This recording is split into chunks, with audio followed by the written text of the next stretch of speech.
Can you hear me okay? All right. So first of all, ladies and gentlemen, thank you for coming tonight. Very much appreciate it. Now, if my wife was here, she would say, be strong, not long. Um, which also reminds me of a comment, a statement actually by the famous actress Elizabeth Taylor to her seventh husband. She said, I won't keep you long. So with that little bit of an introduction, what I'm going to address tonight is the Alberta Unity Project, but I'm also going to address why independence. Now, I want to give you some information that, as has been stated by previous speakers, it's up to you to share the message, to share it with 2, 3, or more other people. So what is the message to share? Well, let's start with the Alberta Unity Project. So the Alberta Unity Project is an initiative to unite all Albertans, businesses, and organizations to protect Alberta's interests and to ensure Alberta's future prosperity, which means your interests and future prosperity, and it means that of future generations as well. By the only means possible, the only means feasible, which is for Alberta to become a sovereign, independent nation untethered to Canada. Now,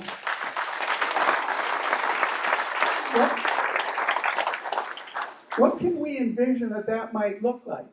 Well, Alberta would become a brand new sovereign constitutional republic that recognizes the supremacy of our Creator and the rule of law, and that protects your constitutional freedoms and rights, absolutely protects them, not what we have seen, where Alberta becomes the very best place in the world, a shining beacon of light, as the best, safest, most prosperous, and healthiest country in which to live, work, raise a family, start a business, where Alberta,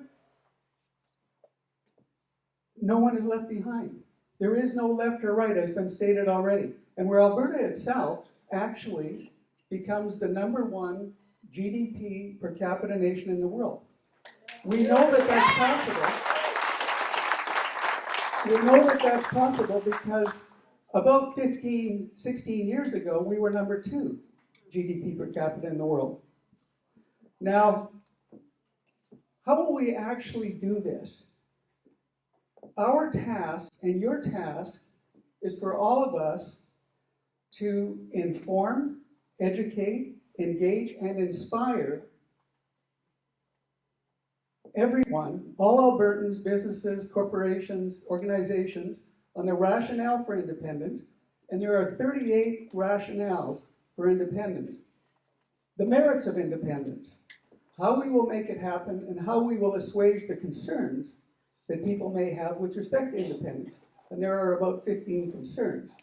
And we know how to respond to those.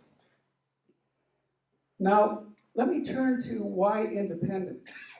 It's important to understand a little bit about history in order for you to understand how we got to where we are now, and if we do nothing, what will happen, but if we do something, what could happen.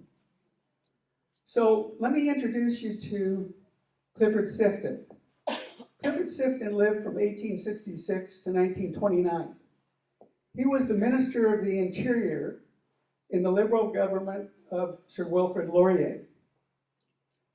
And as such, he was the one who brought Alberta into Confederation in September 1, 1905.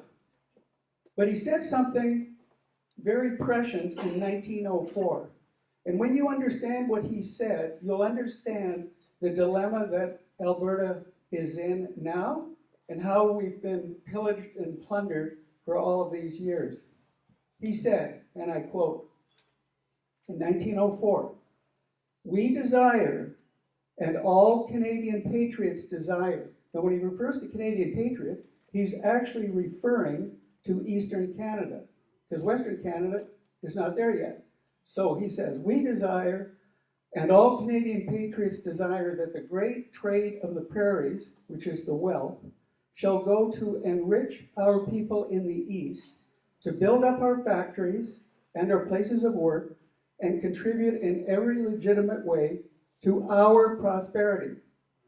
No mention of the prosperity of the West. And you know what? In the last 116 years, nothing has changed with respect to that Eastern attitude towards Alberta, considered still to be a colony. Now, but there's something interesting to recognize. Albertans are a different breed. You know, we have a different work ethic. It's very strong. We have an entrepreneurial spirit. We have a can-do attitude. And when you put that to work, you see what happened through the late 40s, 50s, 60s, and 70s. And what was happening was Alberta's wealth was increasing exponentially. The economic output from this province was massive. So much so that by the end of the 70s, some momentous shifts were occurring. Alberta was becoming the economic center of power in Canada. And in fact, all major banks were intending on moving their head offices to Calgary, and one did. There was a massive demographic shift to Alberta at that time. People and businesses from elsewhere in Canada and around the world were coming here. Why? Because of Alberta's wealth. It was a land of opportunity. It still is. But there was another momentous event that was developing, and that was the Quebec secessionist movement. Quebec wanted out. Quebec realized that they had a different culture. They had a different attitude. They had different values. They had a different language. They wanted out. Now, that collided with what was happening in Alberta. And the culmination of that collision, and no matter what you think of Pierre Elliott Trudeau and his finance minister, Marc Lalonde, neither of whom I had much respect for, and the financial elite in Toronto and in Montreal, they came up with a brilliant plan. Some of you know what that plan was, called the National Energy Policy. Now, ostensibly, the National Energy Policy was to equalize the quality of living and throughout Canada. So poorer regions would get funds from Alberta in order to have an equivalent quality of life and standard of living. That was a small part of it. The real purpose of the National Energy Policy was two things. One was to prevent Alberta from ever again becoming the economic center of power in Canada, and for that demographic shift to once again build up Alberta's population by can-do people. And why do we know that? Why do we know that? Because the second reason was to buy Quebec's loyalty to Canada with Alberta's wealth. And how do we know that? Because 2 of every $3 that goes to Ottawa with respect to equalization goes to guess where? Quebec, exactly. And like Chris said, I've got nothing against Quebecers. I wish them all the best in life when they embark on their new nation as well, which will happen after we embark on our new nation.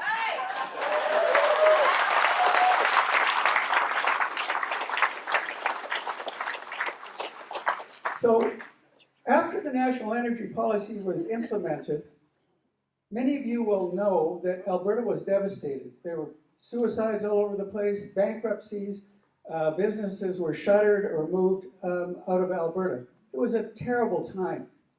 Did the East care? Not a whit. Now, but once again, something interesting happened. And it was all based on what Albertans are made of, that grit.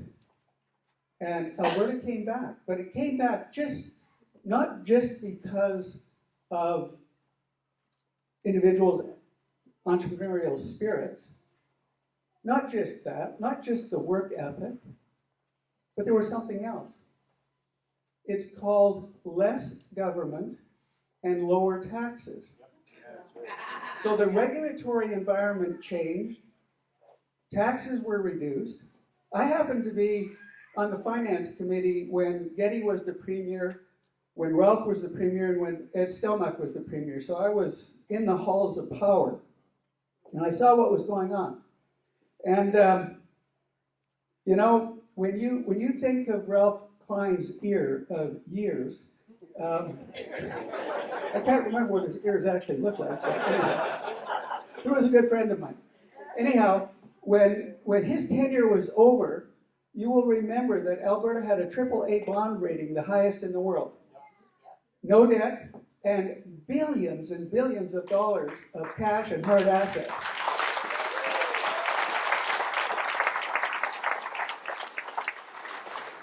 Ralph was a true man of the people. I mean, think about it. He won 5 majority elections. So then comes Ed. And I like Ed. Ed was a nice guy, but Ed wasn't the smartest tack in the drawer either. So really, what Ed did, and I don't know if you all really appreciate this, but he genuflected to the NDP and eliminated the healthcare premiums. That cost the government $1 billion. Now, some of you may think that was a good idea. But then what he wanted to do is he wanted to compensate for that $1 billion loss by having a royalty review, which he conducted, and he was expecting, as a result of the royalty review, which did change the terms, the royalty terms, and would have generated an additional $1 billion to the provincial government's coffers. Except something different happened. The very next year, the royalties came in at $3 billion less. Why was that? Well, why does business exist? It exists to provide a service or a product that the public needs at a competitive advantage. And so business looks at what their bottom line is, and can they pay their expenses? Can they reinvest in their business? And if it's a public company, can they pay dividends to their shareholders? So, but something even more nefarious happened. As a result of federal and provincial regulations constraining our energy industry, $255 billion of planned investment over the next few years dried up. Now, on a multiplier effect, when you invest $1, you expect $5 increase, at least, increase in the economic output of the region.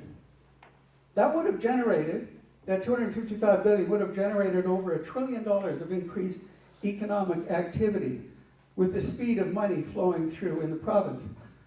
That would have not only benefited Alberta, but it would have benefited all of Canada. So you can see how poor government can just shift from what Ralph had created to what Mr. Trudeau has created. And I would blame him specifically because he's been around for the last several years. But Ed was complicit in that loss of $1 trillion of economic output. Now, so here we are now in 2021. We have to ask the question, what are we going to do now? Okay? We're talking about unity and unifying people. How is that actually going to happen? And that's what I want to spend a couple of minutes explaining. So let's take, for example, the concept that there are many people, probably in this room, but many people in Alberta, that would like Alberta to stay within Confederation, but they would like a much better deal, okay? Such as the elimination of equalization payments. So equalization costs Alberta around $20 billion on average per year, but we actually give around 50 billion in transfers to Ottawa, and then they dole it out to whomever they want to dole it out to in back transfers. Now, but we also have a large group of people in Alberta that are independence-minded, who feel as though it's not possible to fix Alberta's role in Confederation. So how do we, for example, unify these two different paradigms? Well, we're going to have an equalization referendum coming up in October, right? And would you agree with me that the majority of Albertans will give Premier Kenney a majority vote to end equalization? Would you agree with me on that? So he's going to take that equalization referendum and he's going to go to Ottawa and he's going to say to the Prime Minister, whoever that might be, he's going to say, look what I've got here. I have a piece of paper. It's the results of the referendum in Alberta. Albertans have stated that they want to end equalization. And what's the Prime Minister going to say? Get lost. Really?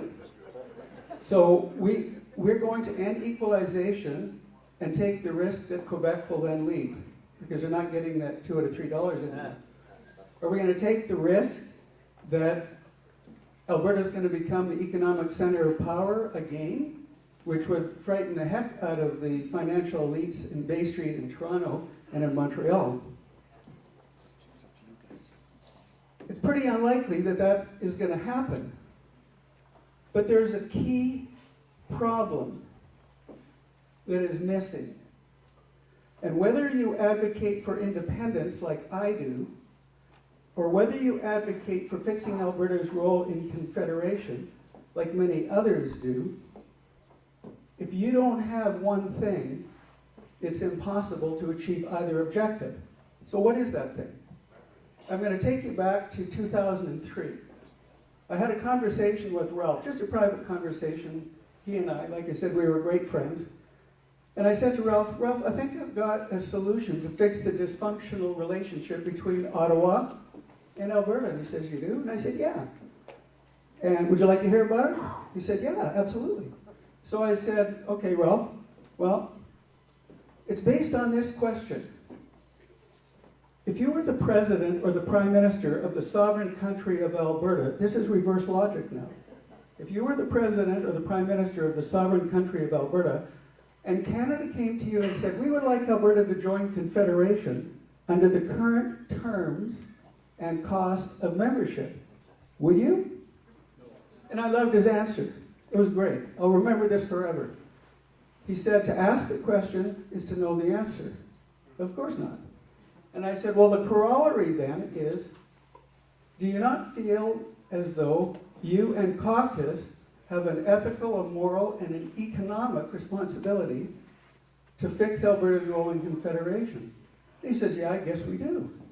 And I said, okay, well, I've started drafting a paper to outline how you can achieve that goal.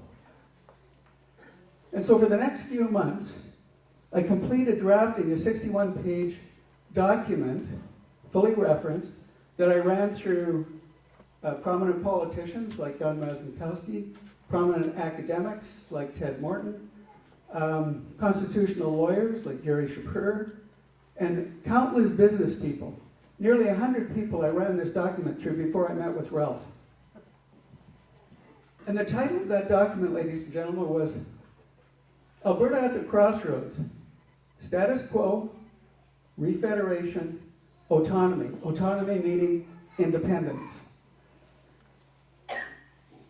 But there was something in that document that helps you understand why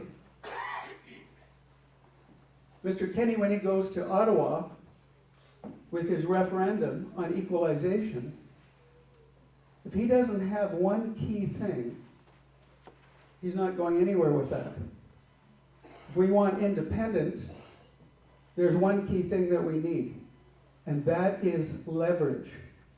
And the only leverage that will get anybody's attention out east is a successful referendum on independence in Alberta. Nothing else will work.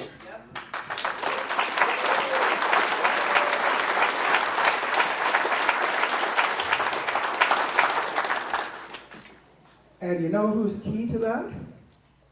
You are. And all your friends and neighbors and enemies. They're the ones, you are the ones, that will give an independence-minded unity party the keys to government that will then hold an honest referendum on independence. Now I'm going to circle back just for a sec with respect to the Alberta Unity Project. So some things you don't know. It won't be much longer before our website is operational. And what you're going to see on that website is not just the values of what I'm sure all of you will agree with, and Brandon have touched on, but you will also see the founding principles. You will also see the statements of purpose, vision, and mission. More important as well, because we absolutely believe in transparency, you will see the proposed policies and governance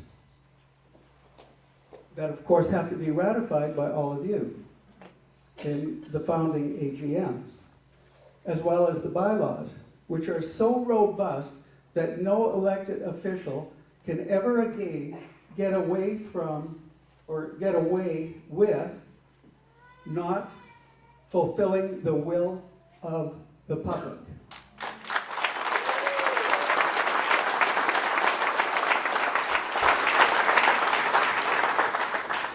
And finally, we've done something else. We have drafted the strategic plan to win the election and the referendum. And as well, to assuage those concerns that some people may have with respect to independence. So ladies and gentlemen, we are doing our part as this Unity Project group of individuals to get this thing going. The Alberta Unity Project will become, because politically this is the way things have to go, it will become a society, and then it will become a party. And we're hoping that it will become a party within the next couple of months. And so that is where we are with respect to the Alberta Unity Project, to become a party, to become an independent, sovereign, constitutional republic. Thank you for your attention.